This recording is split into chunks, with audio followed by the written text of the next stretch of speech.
Hello everyone, आप सब कैसे हैं। मैं उम्मीद करता हूं कि बहुत अच्छे होंगे और अपनी पढ़ाई को बहुत अच्छे से कर रहे होंगे। मैं आकाश कुमार बढ़ाना आईसीटी वर्चुअल क्लासरूम में आपका बहुत बहुत स्वागत करता हूं मेरे प्यारे बच्चों। जैसा आपको पता है 6th क्लास है हमारी बेसिकली, और इसी 6th क्लास के अंतर्गत मेरे प्यारे बच्चों हम लोग आपका देख रहे थे ज्योग्राफी बेसिकली, और उसी में हम लोग आपका बात कर रहे थे चैप्टर नंबर 5 की। तो चैप्टर नंबर 4 में हमने बेसिकली मानचित्र को पढ़ा है कि आपका मानचित्र क्या होता है। हमने चैप्टर नंबर 4 के अंतर्गत ये सारी चीजों को पढ़ लिया था। तो आज हम चैप्टर नंबर 5 पढ़ रहे हैं, और इस चैप्टर नंबर 5 के अंतर्गत हम जो मेन चीजें हैं या उसका सारा अच्छे से सबको देखते चलेंगे। तो क्या कह रहे हैं, पृथ्वी के प्रमुख परिमंडल। तो परि माने होता है चारों ओर, और मंडल हम उन सभी मंडलों को देखेंगे जो पृथ्वी के चारों ओर है। तो हम पृथ्वी के प्रमुख परिमंडलों की बात करेंगे। कह रहे हैं कि जैसा आप पहले अध्याय में पढ़ चुके हैं कि पृथ्वी एकमात्र ऐसा ग्रह है जहां जीवन है। मानव जहां जीवित रह सकता है क्योंकि जीवन के लिए आवश्यक भूमि, जल, हवा मौजूद है। कैसे हैं? भूमि, जल, हवा, ये पृथ्वी पर सारी चीजें आपका मौजूद है। पृथ्वी की सतह ऐसी है जिसमें पर्यावरण के 3 महत्वपूर्ण घटक आपस में मिलते हैं। ठीक कह रहे हैं, कौन कौन से 3 घटक हैं? भूमि, जल और हवा। ये 3 क्या होते हैं? आपस में मिलते हैं। ठीक, जिनमें पर्यावरण के 3 महत्वपूर्ण आपस में मिलते हैं तथा एक दूसरे को प्रभावित करते हैं। पृथ्वी का ठोस भाग जिस पर हम रहते हैं उसे भूमंडल कहते हैं। यानी कि पृथ्वी के जिस ठोस भाग में हम रहते हैं क्या कहते हैं? भूमंडल। अगर आपसे पूछ लिया जाए कि भूमंडल क्या है तो आप बताओगे, तो आप इस पर कहोगे भूमंडल, यानी कि जिस मंडल में हम रहते हैं उसी मंडल को हम भूमंडल कहते हैं। क्लियर है? तो आपको भूमंडल पूर्णतः स्पष्ट होगा कि भूमंडल है क्या। गैस की परतें जो पृथ्वी के चारों ओर घिरी हैं उसे हम वायुमंडल कहते हैं। कह रहे जो हमारे चारों तरफ, भूमंडल के चारों तरफ जो गैसीय आवरण है, जैसे ऑक्सीजन, नाइट्रोजन, कार्बन डाइऑक्साइड, ये दूसरी गैसें जैसे ऑर्गन, नियॉन वगैरह पाई जाती हैं, यही हमारा क्या है? ये हमारा वायुमंडल है। तो वायुमंडल बेसिकली हमें मिल कहाँ रहा है? तो बेसिकली वायुमंडल हमारा हमको मिल रहा है आपका भूमंडल पर। पृथ्वी के बहुत बड़े भाग पर जल पाया जाता है। किस पर? बहुत बड़े भाग पर जल। आप जानते हैं हमारा जल सागर, महासागर और आपका झीलों में, आपका तालाबों में, आपका नदियों में, हिमखंड, हिमानी के रूप में, जलाशयों में और पृथ्वी के अंदर हमको ये सारे जल आपका देखने के लिए मिलते हैं, जिसे जलमंडल कहा जाता है। और हम क्या बोलते हैं जिसको? आपका जलमंडल। जलमंडल की जल की सभी अवस्थाएं, जैसे बर्फ ठोस अवस्था होगी, जल यानी कि लिक्विड होगी, और जलवाष्प आपका गैसीय अवस्था में सम्मिलित है। यानी कि हमारे जलमंडल में आपका बर्फ, जल और जलवाष्प जो है तीनों रूप में क्या है? ये हमारा बेसिकली हमको आपका देखने के लिए आपका मिल जाता है, और आप इसको देख सकते हैं कि हमारा जलमंडल है क्या। क्लियर है? क्लियर हो गया? यहां तक किसी को डाउट, कोई क्वेरी है बच्चों? देखिए, भूमंडल, भू माने पृथ्वी, मंडल मतलब उसके जो उसके चारों तरफ तंत्र है, सिस्टम है, उसको भूमंडल कहते हैं। पृथ्वी के ठोस भाग को भूमंडल कहा जाता है। यह भूपर्पटी की चट्टानों तथा मिट्टी की पतली परत से बना होता है। किससे बना है? चट्टान और मिट्टी की जो पतली परत है उसी पतली परत से बना है, जिसमें जीवाश्म के लिए पोषक तत्व पाए जाते हैं। क्या मिलते हैं? जीवाश्म के जो आपके पोषक तत्व हैं वो सारे पोषक तत्व इसके अंतर्गत आपका पाए जाते हैं। क्लियर है? ये आपको ध्यान रखना है। पृथ्वी की सतह 2 प्रमुख भागों में बांटते हैं। जो हमारी पृथ्वी है, अगर आप उसकी प्रमुख सतह को देखोगे तो हम 2 प्रमुख भागों में बांटते हैं। स्थलीय भाग को हम महाद्वीप कहते हैं। तो प्रमुख सतह है, क्या कह रहे हैं? जो इसके स्थलीय भाग उसे क्या कह रहे हैं? महाद्वीप कहा जाता है। ठीक, तथा जलाशय वाला जो भाग है जिसमें जल वगैरह भरा होता है हम उसको महाद्वीपीय बेसिन कहते हैं। विश्व के सभी महासागर आपस में एक दूसरे से जुड़े हैं। चित्र 5.1 के विश्व के मानचित्र को देखिए। क्या सभी स्थलीय भूभाग में एक दूसरे से आपस में जुड़े हुए हैं? किससे हैं? ये आपस में एक दूसरे से आपका जुड़े हुए हैं। कौन? आपका सागर और महासागर एक दूसरे से जुड़े होते हैं। आप जानते हैं, अगर आप लोग महासागर को देखेंगे तो महासागर में जो आपका महासागरीय मगन तट होगा, तट के बाद ढाल होगा, ढाल के बाद नीचे मैदान होंगे, मैदान के बाद गर्त होगा, गर्त के बाद मध्य कटक हो सकता है, और मध्य कटक के बाद सागर नीलतल हो सकता है। ये सारी चीजें समुद्र के अंदर आपके पर्वत, पठार, मैदान सब आपको देखने के लिए मिलते हैं। उसी प्रकार अगर आप महाद्वीपों को देखोगे तो महाद्वीपों पर पर्वत, पठार, नदी सब वगैरह आपको मिलता है, क्योंकि आप इसको बहुत अच्छे से देखते हैं। तो ये सारी चीजें आपको बहुत अच्छे से आपको दिख सकती हैं, बहुत अच्छे से आपको मिल भी सकती हैं। विश्व के सभी महासागर आपस में एक दूसरे से जुड़े होते हैं। जितने भी आपके महासागर होंगे सभी एक दूसरे से जुड़े होंगे। तो अभी हम महाद्वीपों को भी देखेंगे और जो महासागर हैं उनको भी देखेंगे, और कैसे एक दूसरे से जुड़े हुए हैं इस पर भी हम लोग अपना विचार करेंगे। ठीक। समुद्री जल की सतह सभी जगह एक समान होता है। स्थल की ऊंचाई को समुद्र के तल से मापा जाता है, जिसे शून्य माना जाता है।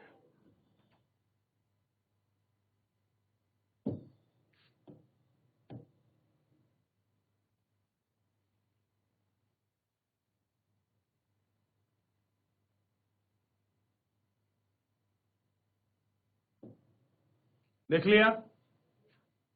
आप सबसे पहले ये वाला मानचित्र देखिए। ठीक। ये बेसिकली हमारा विश्व का आपका भूगोल में अगर आप देखोगे सारे आपके महाद्वीप और इसमें महासागर आपको देखने के लिए मिलेंगे। क्लियर है? चलिए कुछ चीजों की हम जान पहचान करते हैं, थोड़ा पड़ताल करते हैं। सबसे पहले देखिए, आपको एक महाद्वीप मिलेगा जिसका नाम है एशिया महाद्वीप। दिखाई दिया? एशिया महाद्वीप। तो जो आपका येलो येलो जो साइड हो रहा है मैं आपको दिखा देता हूं।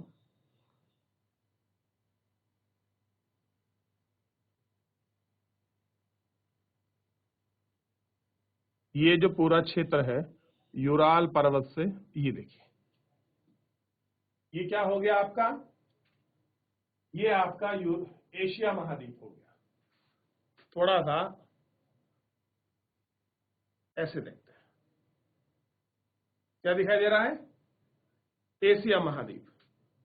एशिया महाद्वीप के बाद हम दूसरा देखते हैं आपका, इसी में यूरोप महाद्वीप। तो एशिया से लगता हुआ है,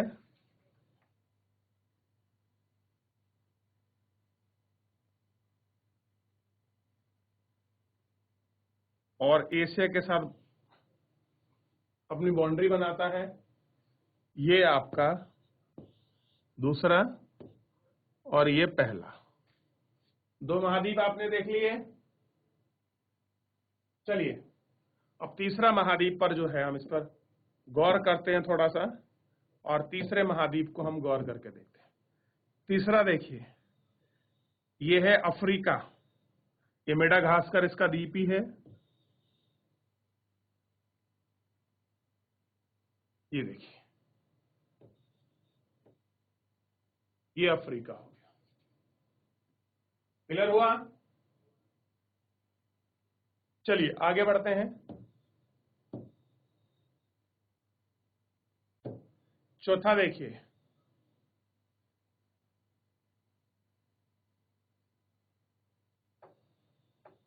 ये हुआ उत्तरी अमेरिका।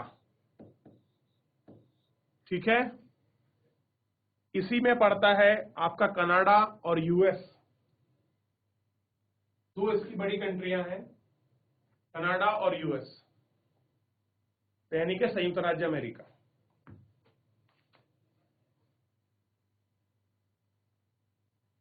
देख लिया? अब इसके बाद देखिए,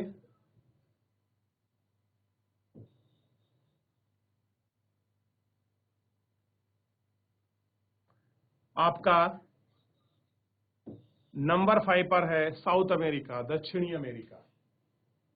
ये भी एक महाद्वीप है। और इसके बाद ये दिखाई दे रहा है बच्चों?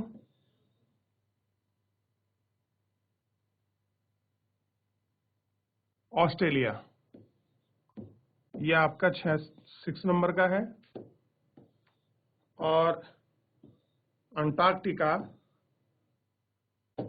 ये आपका 7वें नंबर का महाद्वीप है, जहां पर बहुत न्यूनतम ही मान लीजिए यहां पर जनसंख्या आपको देखने के लिए मिलती है। तो ये आपके सारे के सारे जितने भी आपके महाद्वीप हैं ये आपके सामने हैं। अगर आप इनको लिखना चाहें, नोट करना चाहें तो आप कर सकते हो।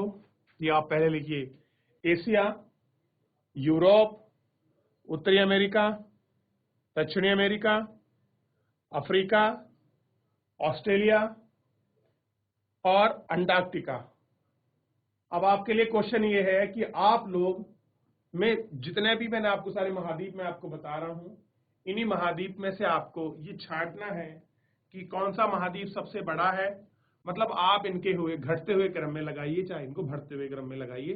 बराबर आपको पता होना चाहिए सबसे बड़ा ये, फिर उसके बाद ये, इसके बाद ये। तो इस तरीके से आपको देखना है। यह आपके लिए होमवर्क का क्वेश्चन है, आपको कल बताना है। अगर आप कल नहीं बताएंगे तो मैं आपको लिखा दूंगा कि सबसे बड़ा महाद्वीप कौन सा है क्षेत्रफल की दृष्टि से, फिर जनसंख्या की दृष्टि से भी मैं आपको ये बता दूंगा और समझा दूंगा। क्लियर है? चलिए एक बार देख लीजिए, फिर आगे बढ़ेंगे।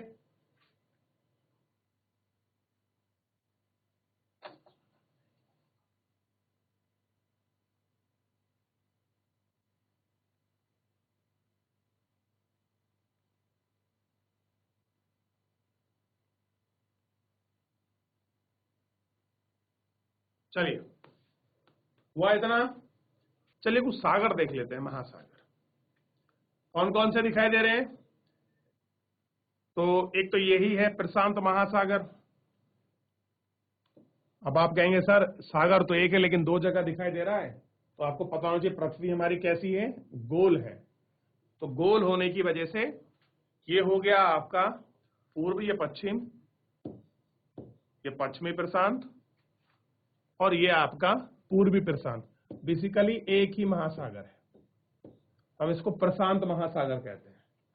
ठीक, क्लियर रहेगा इतना? अगला देखिए, प्रशांत महासागर,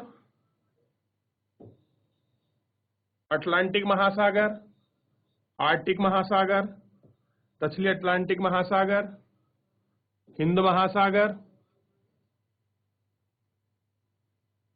अभी और कोई बचा है बच्चों? चाइना सागर ढूंढिए। चलिए आगे बढ़ते हैं।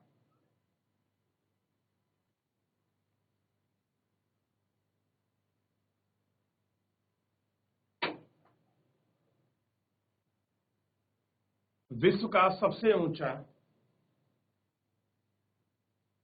माउंट एवरेस्ट समुद्र तल से 8,848 मीटर ऊंचा है। देखिए, अगर आपसे पूछा जाए विश्व की सबसे ऊंची शिखर कौन सी है, तो आप क्या कहेंगे? उसका नाम है माउंट एवरेस्ट। कितना हाइट है? 8,848। बेसिकली कहां है? ज्यादा इसका भाग तो आप ध्यान रखना, नेपाल में। और माउंट एवरेस्ट किसका भाग है? तो आप कहेंगे सर हिमालय का। याद रहेगा इतना? तो विश्व की सबसे ऊंची शिखर चोटी कौन सी है? लिख लीजिए, माउंट एवरेस्ट।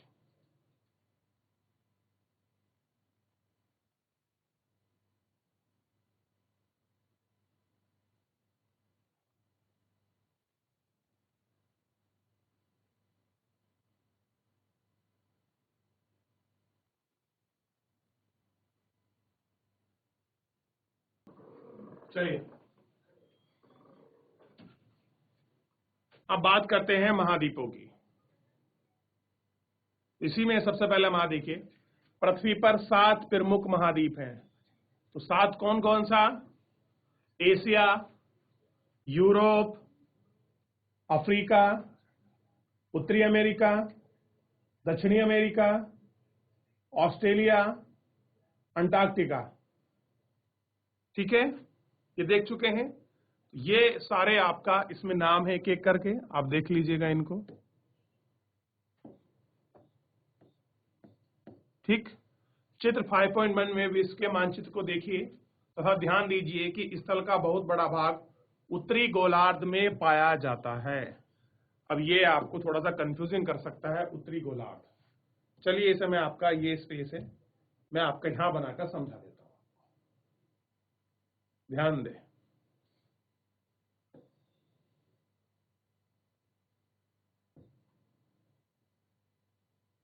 ये हमारी पृथ्वी है और मैं आपको पहले बता चुका हूं, ये हमारी 0 डिग्री है जिसको हम विषुवतीय रेखा कहते हैं और भूमध्य रेखा, क्लियर है।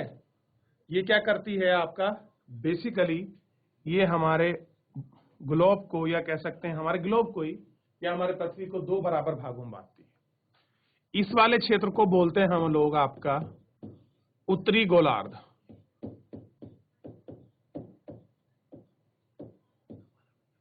और इसे कहते हैं आपका दक्षिणी गोलार्ध।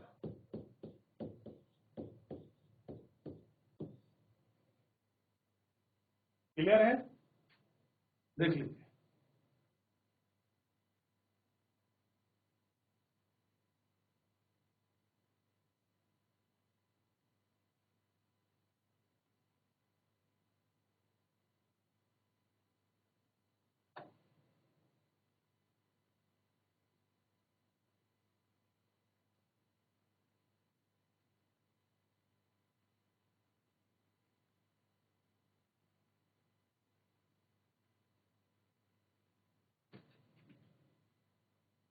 चलिए, कह रहे हैं कि एशिया विश्व का सबसे बड़ा महाद्वीप है। चलिए, ये तो आपका क्वेश्चन पूरा साफ हो गया कि विश्व का सबसे बड़ा महाद्वीप कौन सा है। तो आप बिल्कुल स्पष्ट कह सकते हैं कि विश्व का सबसे बड़ा जो महाद्वीप है वो आपका एशिया महाद्वीप है। यह पृथ्वी के कुल 1/3 भाग में फैला है, यानी कि 1/3 भाग में है। कितने भाग में, 1/3। कौन सा, अकेला एशिया महाद्वीप। यह महाद्वीप पृथ्वी उत्तरी गोलार्ध में स्थित है। कर्क रेखा इसी महाद्वीप से होकर गुजरती है। एशिया के पश्चिम में यूराल पर्वत है, इसे जो आपका यूरोप से अलग करता है। अगर आप एशिया और यूराल पर्वत, अगर आप एशिया और यूरोप को देखोगे, जो अलग करने वाला पर्वत है वो आपका यूराल पर्वत है। मैं आपको दिखा देता हूं यूराल पर्वत, ये रहा, ये देख लीजिए, यूरोप और एशिया को अलग करने वाला पर्वत, यूराल पर्वत।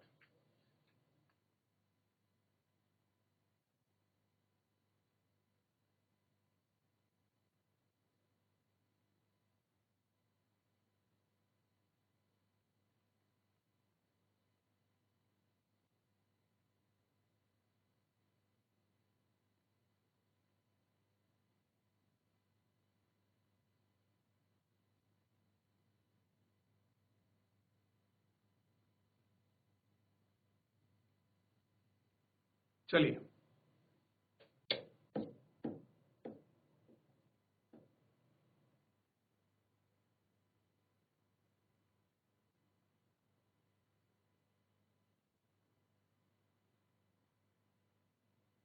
यूरोप व एशिया के संयुक्त भूभाग को यूरेशिया कहते हैं।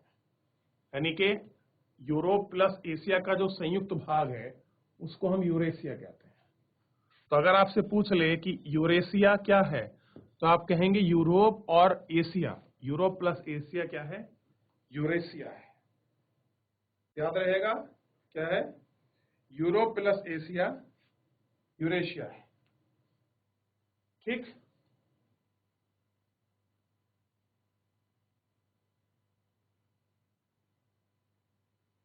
चलिए, यूरोप एशिया से बहुत छोटा है। यह महाद्वीप एशिया के पश्चिम में स्थित है। कहां पर है, पश्चिम में आर्कटिक वृत्त से होकर गुजरता है और तीनों तरफ से जल से घिरा है। किससे घिरा है? जल से घिरा है। आर्कटिक वृत्त मैं आपको पहले बता चुका हूं, 66.5 डिग्री हाफ पर उत्तरी गोलार्ध में आपका कर्क रेखा के बाद जो आपका वृत्त बनता है उसी को हम लोग क्या कहते हैं? आर्कटिक वृत्त के नाम से जानते हैं। यह तीन तरफ से जल से घिरा हुआ है। विश्व के मानचित्र इसकी प्रमुख स्थिति का देखिए और इसका पता लगाइए। क्या आप देख लीजिए कहां पर है ये, और इसको देखकर जो स्थिति है उसका पता लगाना है। अफ्रीका एशिया के बाद विश्व का दूसरा बड़ा महाद्वीप है। कि एशिया के बाद अगर कोई महाद्वीप का नंबर आएगा तो वो कौन सा आएगा? एशिया में के बाद दूसरा नंबर है अफ्रीका का। तो सेकंड लार्जेस्ट जो आपका कॉन्टिनेंटल है वो कौन सा है आपका? ध्यान रखना मेरे प्यारे बच्चों, एशिया महाद्वीप के बाद अफ्रीका है। कह रहे हैं कि विषुवतीय वृत्त यानी कि 0 डिग्री अक्षांश इस महाद्वीप के लगभग मध्य भाग से होकर गुजरती है। कहां से गुजर रही है? ध्यान देना है, मध्य भाग से होकर गुजरती है। अफ्रीका का यह बहुत बड़ा भाग उत्तरी गोलार्ध में स्थित है। यह चित्र 5.1 को देखिए, आप पाएंगे कि यह एक ऐसा महाद्वीप है जिससे होकर कर्क रेखा, विषुवतीय रेखा, मकर रेखा तीनों रेखाएं गुजरती हैं। सहारा का रेगिस्तान विश्व का सबसे बड़ा गर्म रेगिस्तान है। इंपोर्टेंट कर लीजिए कि विश्व का सबसे बड़ा मरुस्थल सहारा है और विश्व का सबसे गर्म रेगिस्तान भी है। और कहां पड़ता है? अफ्रीका महाद्वीप में। नोट करिए कि अफ्रीका महाद्वीप में विश्व का सबसे बड़ा रेगिस्तान सहारा है जो बहुत गर्म भी है।